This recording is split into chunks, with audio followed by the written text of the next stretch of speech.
We're rolling. Go ahead. Hi, I'm Brianna Amspaugh, and I'm a teacher here at Center Grove Elementary, and I teach third grade. And I'm going to talk about multiplication strategies. So I'm going to show you 4 multiplication strategies that can help you and your child solve multiplication problems. So I'm going to start with equal groups. So if I have equal groups, and if I use the problem 2 times 3, okay? So we talk about that 2 times 3 would be 2 groups of 3. Okay, so then I would use 2 groups. You can use circles, squares, triangles, and then of 3. So you can do 3 in each group, 2 groups of 3, 3 in each group, and then you would count the stars, 1, 2, 3, 4, 5, 6. So you have 6 stars altogether, which would help you know that 2 times 3 equals 6. And I like to teach this one first because the equal groups helps us with all the other strategies, that verbiage. So that would be the first strategy. And the second one,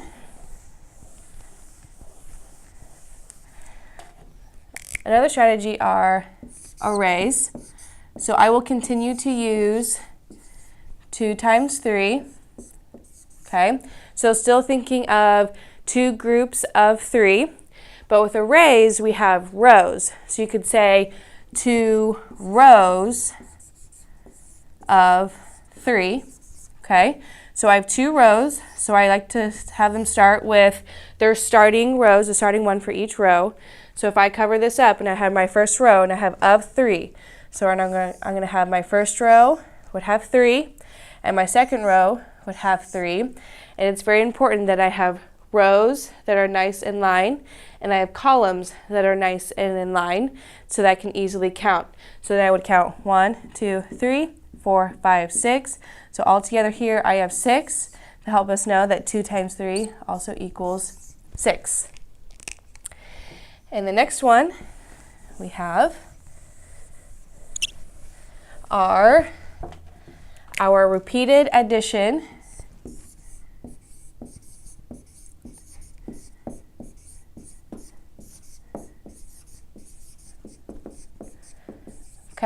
and using 2 times 3. So again, thinking of that 2 groups of 3. So when I start with that repeated addition, I like to draw my 2 circles again for my 2 groups of 3. And I know I'm adding, so I'm going to add an addition sign in each of them. And since there are 2 groups of 3, I'm going to go ahead and put a 3 in each group.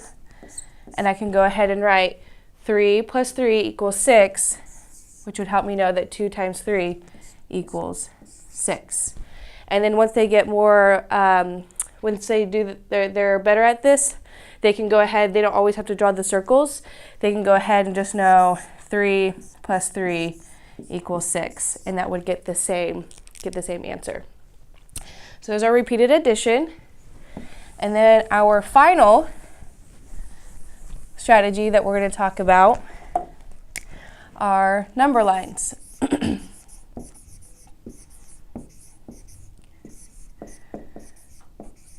So if I have 2 times 3, I'm going to make a number line, and it's important that they space their tick marks equally.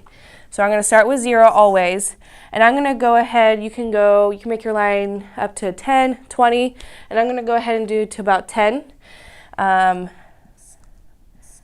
3, 4, 7, 8, 9, 10. So that's perfect, but they'll kind of get the idea. And you can go ahead and number all of them.